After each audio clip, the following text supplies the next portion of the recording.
Good afternoon. It is 3 o'clock. I'd like to call this meeting of the Audit Committee. And could we motion to convene into closed session? Yes. Mr. Chair.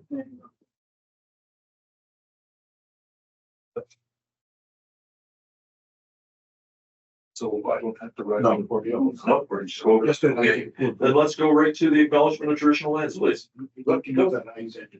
Well, rising report. Okay, sorry. We're gonna rise and report from closed session. In closed session, we approved the minutes of the closed meeting of April 4th. And we also received a update, March 2024 update from our regional internal audit. Thank you. Okay, so acknowledgement of traditional lands, item 4, please.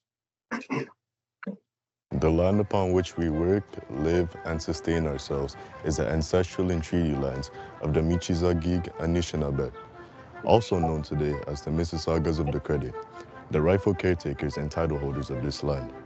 We also recognize the rich pre-contact history and relationships which include the Anishinaabe and the Ongwe Hongwe.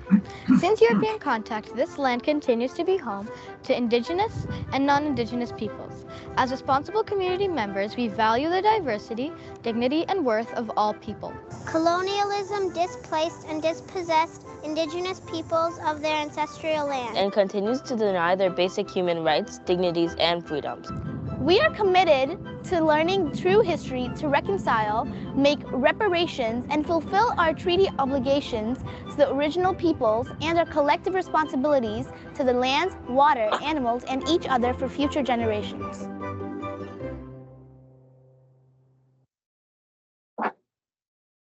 Thank you for that. I have an approval of the agenda, item 5. The agenda's in front of you, Trustee Cameron, Mr. Sinnott. Any questions, concerns? Okay. Item 6 is we're going to have declarations of conflict of interest. I will pause for a moment. I see none. We will move on to item 7.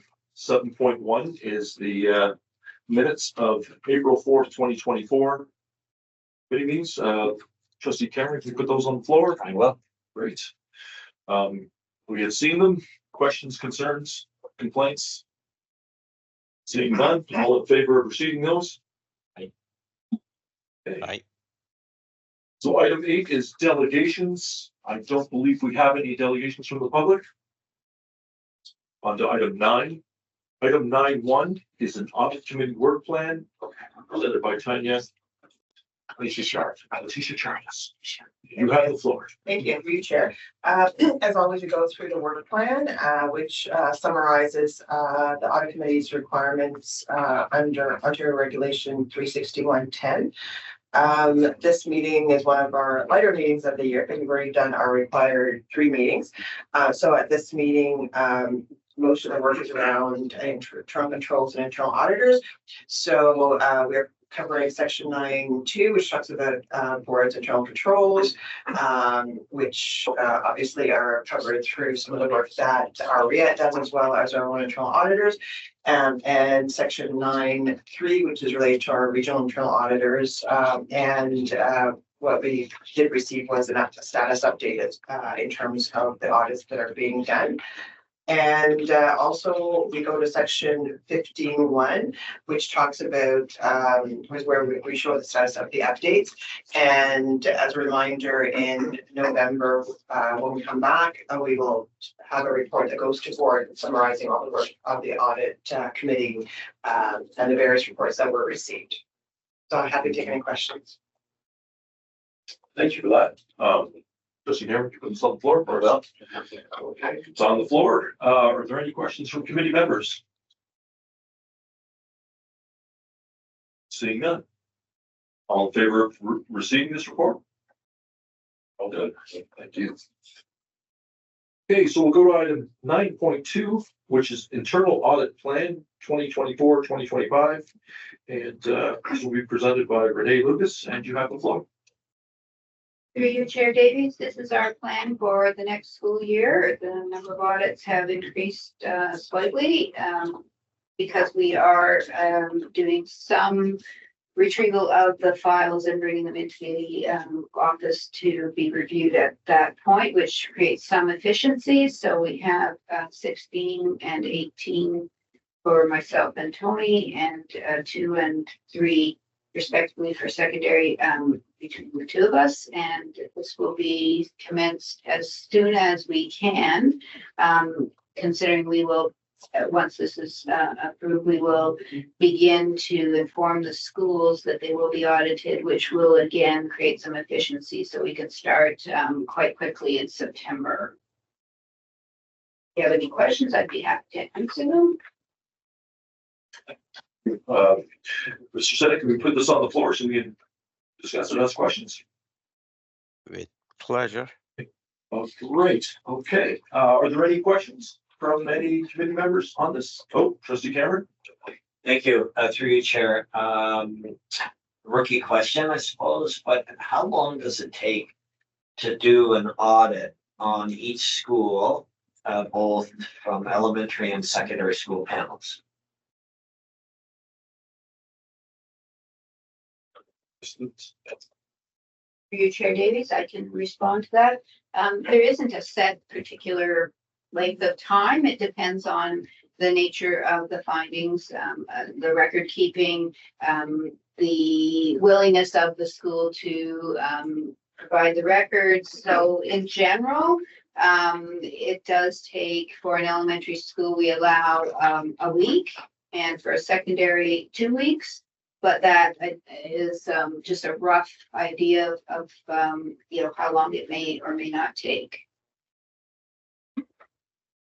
Thank you. Just from my own curiosity sort of thing, I've noticed that a couple of these schools that are on this list are having staff turnover at the administration level. Would it be helpful for an audit to have that information beforehand, or is that information provided to you beforehand to help you along? We do receive a list of the current administrators, and we do contact the schools ahead of the audit. The current principal will receive this notification that will be audited during the school year. If that administrator is no longer at the school, then we do have the communication with the new administrator, and then they are given some flexibility as to the timing of the actual school visit and audit of the school. This happens also with the office managers that may be changing throughout the school year. So we do give an opportunity to choose the most efficient for them and for us timing of the audit. Thank you for that. Further questions regarding this item? Okay, great. So could I have a motion to proceed it? Good. Okay. We'll move on to number 9.3. Audit committee meeting schedule presented by Jasper Gill. You have the floor.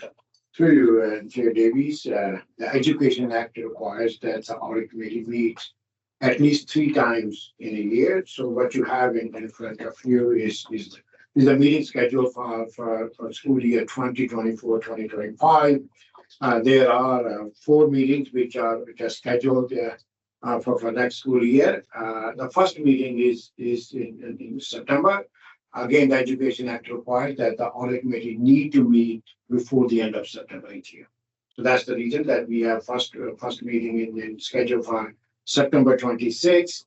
And then the ministry requires that our year-end consolidated financial statements be approved and submitted to the ministry by November 15th. And that's another reason that we have our second meeting on November 14th, so we can get the approval and make the submission on time.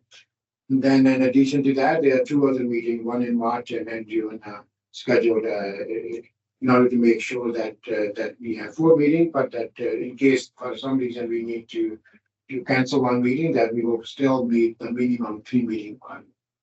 Happy to answer any questions. Great. Do we have any questions regarding this? Just my quick comment is that okay to have it on November 14th if you have to have everything on the 15th? Yes, it should be okay. Tanya can. Yeah, I just thought if there's any Yeah. problems or anything like that, it just, you know. Through you, Chair. So selfishly, we like the later the better to that date, because what happens is we are usually have the auditors up until that point, feverishly trying to get our financial statements done. So they'll be hot off the press, and typically, unfortunately, we actually are not able to even circulate them that much ahead of the meeting, because if you can imagine, the way it works is at the end of August when the schools come back, that's our year end.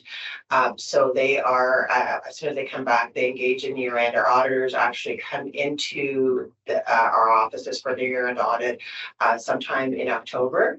And so therefore, between their audit and doing the financial statements, we're really pressing against that to submit to the ministry. So unfortunately, it's a crunch time. So yeah, the closer as we can to November 15th is ideal. And unfortunately, again, as you will see, you know, not that we want to predict it, but we are typically not able to circulate the financial statements in advance significantly, just because of that, because they are probably doing the financial statements that week for us.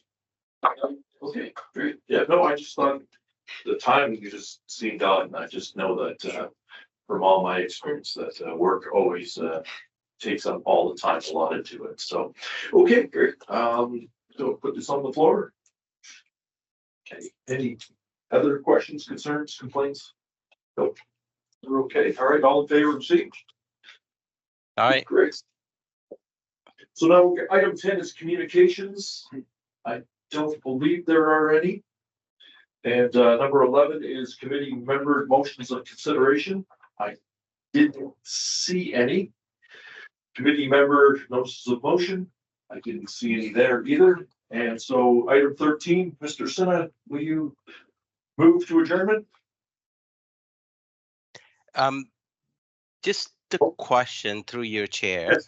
Yes. There was an attachment for absentee